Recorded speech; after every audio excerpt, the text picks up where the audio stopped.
প্রিয় ছাত্রছাত্রীগণ, আজকে আমাদের দ্বিতীয় টপিক নিয়ে আমরা আসছি আমাদের ক্লাসে। আজকে আমাদের টপিক হলো কলাম ডিজাইন।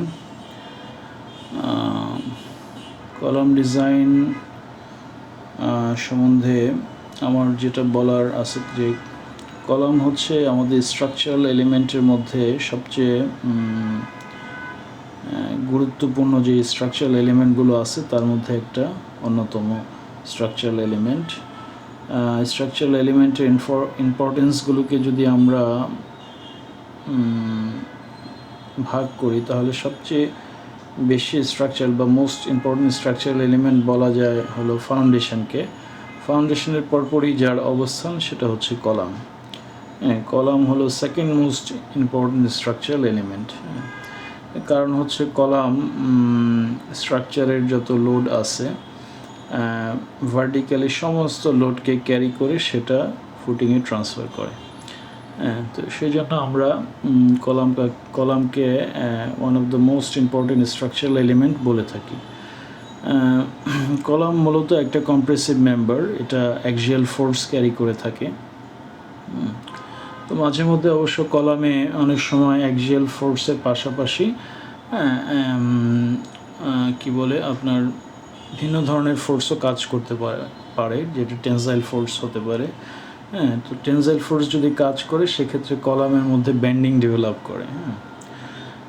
তো মূলত বেন্ডিং ডেভেলপ করলে সেক্ষেত্রে কলামের জন্য ভিন্ন ডিজাইন করতে হয়। নর্মালি কম্প্রেসিভ লোড বা অ্যাক্সিয়াল লোডের জন্য যে ডিজাইন করে থাকি তার যে ডিজাইন একটু ভিন্নতর করতে হয়। তো নর্মালি আমরা এই যে টপিকটা আছে এই টপিকে যেটা শিখব সেটা মূলত অ্যাক্সিয়াল ফোর্স বা কম্প্রেসিভ লোডের জন্য যে ধরনের ডিজাইন করা হয় সেই ডিজাইনগুলো আমরা শিখব। এখানে কলাম ডিজাইন সম্বন্ধে যেটা বলা আছে যে column is the most important structural element of reinforced concrete because it transfer all the load towards the foundation. Column are usually carry axial forces, more commonly compression, although many column carry tension and their axial forces are often accompanied by bending moments. So RC column are designed principally to resist compressive forces and are called short column. মূলত আসলে যে পয়েন্টগুলো আমি বলছিলাম যে column compressive load বা axial force carry করে থাকে এবং অ্যাক্সিয়াল ফোর্স বা কম্প্রেসিভ লোড ক্যারি করার জন্য এটা ডিজাইন করা হয়। তো এর পাশাপাশি অনেক সময় বেন্ডিং মোমেন্ট বা টেনসাইল ফোর্স থাকতে পারে, সেগুলোর জন্য যদি থাকে সেক্ষেত্রে আলাদা ডিজাইন করতে হয়। নর্মালি আমরা কম্প্রেসিভ লোড বা অ্যাক্সিয়াল ফোর্সের জন্যই কলাম ডিজাইন করে থাকবে এবং আমরা যে কলামগুলো স্ট্রাকচার দেখে থাকি সেগুলোকে নর্মালি শর্ট কলাম বলা হয়ে থাকে। পরের স্লাইডে যেটা বলা আছে, the main reinforcement in RC column are longitudinal, parallel to the direction of the axial force, and consist of bars arranged in a square, rectangular or circular pattern. মূলত কলামের যেটা মেইন বার সেটা লম্বালম্বিভাবে আমরা দিয়ে থাকি, অর্থাৎ যে লোড যেভাবে আসে সেই লোডের প্যারালালি মেইন বারগুলো দেওয়া হয়ে থাকে।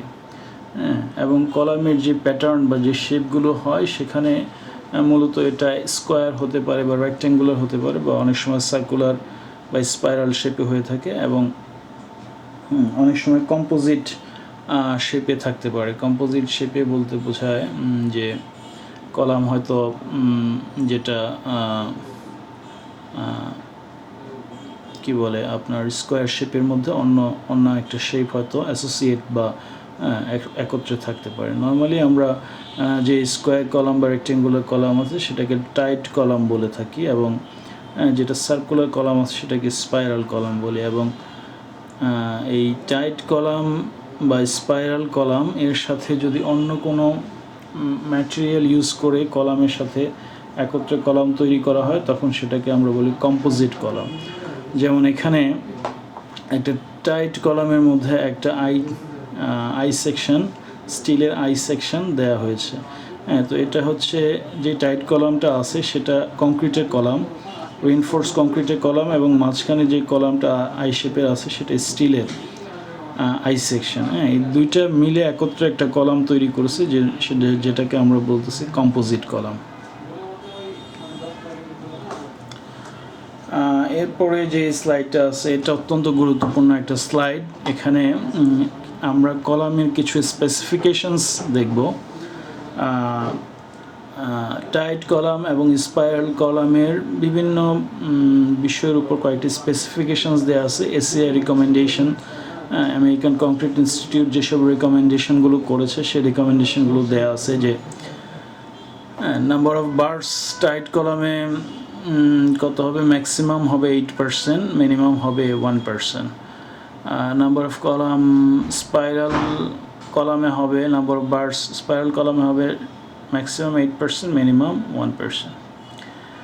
আচ্ছা, নাম্বার অফ বার্স যদি নাম্বারের দিক থেকে দেখি, সরি আমি ভুল বললাম, এটা হচ্ছে percentage of bars. Percentage of bar maximum হবে 8%, মিনিমাম হবে 1% টাইট কলামে, এবং স্পাইরাল কলামেও তাই, maximum 8%, minimum 1%। Number of bars যদি আমরা টাইট কলামে দেখি তাহলে এটা মিনিমাম 4টা বার দিতে হবে আমাদেরকে। 4টা বারের কম আমরা দিতে পারবো না, কারণ 4টা বারের কম যদি দিই তাহলে টাই বাঁধতে আমাদের সমস্যা হয়ে যাবে। এই জন্য মিনিমাম 4টা বার দিতে হবে, এবং স্পাইরাল কলামে মিনিমাম 6টা বার দিতে হবে।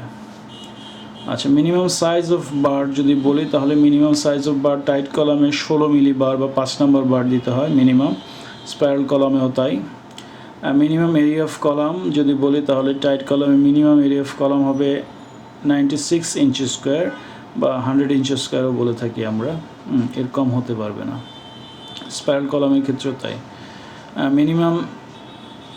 মিনিমাম ডাইমেনশন, অর্থাৎ যদি টাইট কলাম হয় তাহলে 2টা ডাইমেনশন থাকে। মিনিমাম একটা যে ডাইমেনশন হবে, মিনিমাম ডাইমেনশনটা কমপক্ষে 10 ইঞ্চি হতে হবে।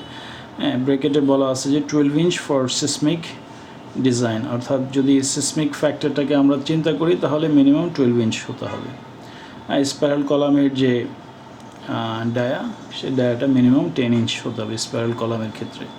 তো এই স্পেসিফিকেশনসগুলো আমাদের কলাম ডিজাইনের ক্ষেত্রে মনে রাখতে হবে।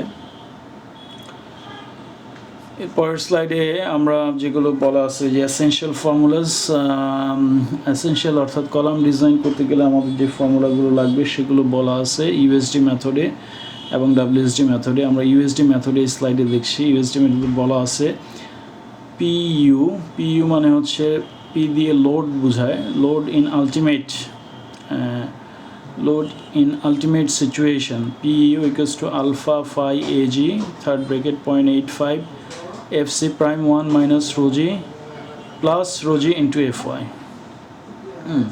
এই ফর্মুলা দিয়ে আমরা যদি আমাদের টোটাল লোড জানা থাকে, আমাদের আলফা ফাই আমাদের বলে দেয়া থাকবে, টোটাল গ্রস এরিয়া আমরা যদি ধরে নেই তাহলে, বা টোটাল গ্রস এরিয়া যদি আমাদের নাও জানা থাকে, আমরা যদি এই রোজি বা স্টিল রেশিও ধরে নেই তাহলে সেখান থেকে কলামের সেকশন কত হবে সেটা বের করতে পারবো এই ফর্মুলা ইউজ করে।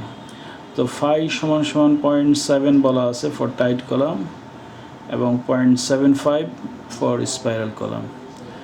ঠিক একইভাবে আলফা সমান সমান 0.8 বলা আছে ফর টাইট কলাম এবং 0.85 বলা আছে ফর স্পাইরাল কলাম। রোজি হলো steel ratio equals to AS by AG। AS হচ্ছে এরিয়া অফ স্টিল আর AG হলো gross area of column. Gross area মানে হচ্ছে এরিয়া অফ স্টিল এবং এরিয়া অফ কংক্রিট দুটো যোগ করলে যেটা হয় সেটা হচ্ছে গ্রস এরিয়া। তো এই ফর্মুলাগুলো আমরা ইউজ করব ইউএসডি মেথডে কলাম ডিজাইন করার জন্য। ডাব্লিউএসডি মেথডে যদি ডিজাইন করতে চাই তাহলে এখানে আসবে পি টাইট কলাম ডিজাইনের জন্য পি টাইট সমান সমান হলো 0.85 AG, third bracket 0.25 FC prime plus rho G into FS। বা স্পাইরাল কলাম যখন ডিজাইন করতে যাব তখন আসবে P spiral equals to 0.25 FC prime AG plus AS into FY, আর রোজি ইকুয়ালস টু আসবে AS বাই AG। এটা আমরা আগেও দেখছিলাম একই আছে ইউএসডি মেথডের মতো। এখানে ইউএসডি মেথডের সাথে ডাব্লিউএসডি মেথডের একটা তফাৎ হচ্ছে, ইউএসডি মেথডে স্পাইরাল কলাম এবং টাইট কলাম দুইটার ক্ষেত্রেই ফর্মুলা একই, কিন্তু WSG মেথডে টাইট কলাম এবং স্পাইরাল কলাম দুইটার জন্য আলাদা আলাদা ফর্মুলা আছে, এই জিনিসটা আমাদের খেয়াল রাখতে হবে।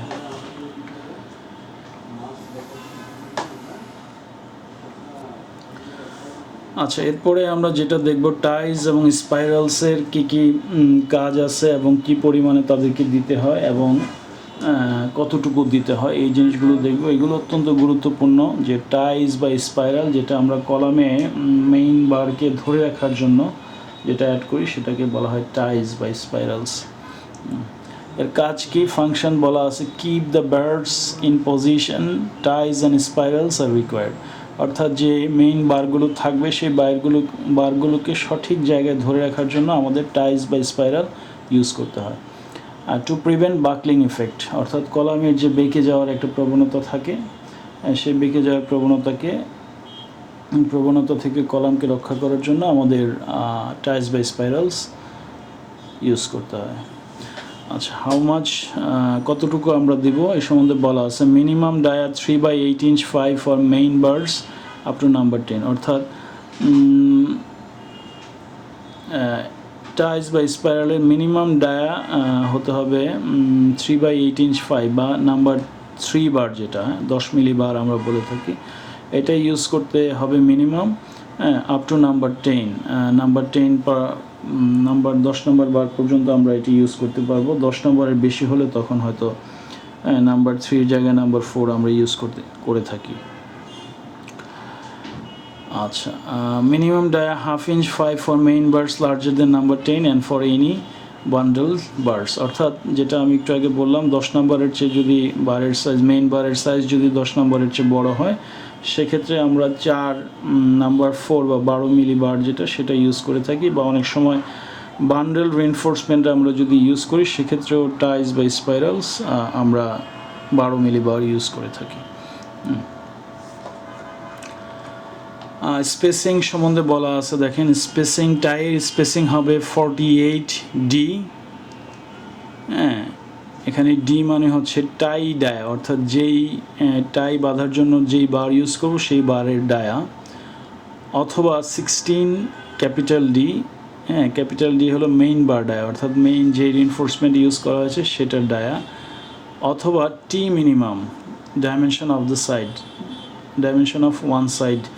হ্যাঁ, অর্থাৎ আমরা যে কলামের যে দুটো ডাইমেনশন আছে সেই ডাইমেনশনের মধ্যে মিনিমাম যে ডাইমেনশন আছে সেটা, এই তিনটার মধ্যে যেটা সবচেয়ে ছোট হবে সেটাই হবে টাইয়ের স্পেসিং।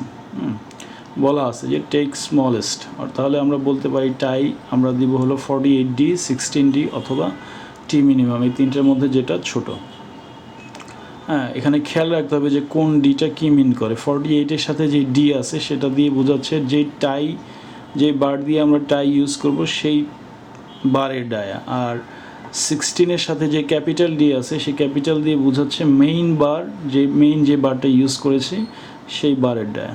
দুইটার মধ্যে একটু তফাৎ আছে, এটা খেয়াল রাখতে হবে। আচ্ছা, স্পাইরালের যে স্পেসিং আছে সেটার জন্য একটা ফর্মুলা বলা আছে যে 4ASP divided by D core into S is not equals to 0.45 into AG by A core minus 1 into FC prime by FY। হ্যাঁ, তো এখানে একটা বড় ফর্মুলা আছে, এখানে অ্যাসটা হচ্ছে স্পেসিং, এই যে অ্যাসটা আছে এটা হলো স্পেসিং, বাকি সবগুলোই আমাদের হয়তো জানা থাকলে আমরা অ্যাসটা খুব সহজেই বের করতে পারবো। এখানে ASP মানে হচ্ছে area of bars use for spiral, অর্থাৎ স্পাইরাল তৈরির জন্য আমরা যে বারটা ইউজ করব তার এরিয়া। এটা যদি 3 নাম্বার বার হয় তাহলে তার এরিয়া হবে 0.11, 4 নাম্বার বার হলে তার এরিয়া হবে 0.2। আচ্ছা, ডি কোর মানে হচ্ছে ডায়া অফ কোর, অর্থাৎ যে স্পাইরাল কলাম থাকে, কলামের ভিতরে রিইনফোর্সমেন্ট দেওয়ার পরে যেই কোরটা হয়, রিইনফোর্সমেন্টের ভিতরে যে কোরটা থাকে সেটা বলা হয় ডায়া অফ কোর। আর এ কোর মানে হচ্ছে এরিয়া অফ কোর, অর্থাৎ ডায়া জানা থাকলে আমরা এরিয়াও বের করতে পারবো। অ্যাস হচ্ছে স্পেসিং, এজি হচ্ছে গ্রস এরিয়া অফ কলাম, অর্থাৎ কোরের বাইরে কাভার থাকে, কাভার সহ যে টোটাল এরিয়া সেটাকে বলা হয় গ্রস এরিয়া অফ কলাম। এই কোর হচ্ছে total area of column, area of core of column. যাই হোক, এখানে প্রত্যেকটা সিম্বলের কি এক্সপ্রেশন সেটা বলা আছে, এবং এসটা হলো স্পেসিং। তো আমরা যদি বাকি সবগুলো জানি আমাদের খুব সহজে আমরা স্পাইরালে স্পেসিং কত হবে সেটাও বের করতে পারবো এই ফর্মুলা দিয়ে।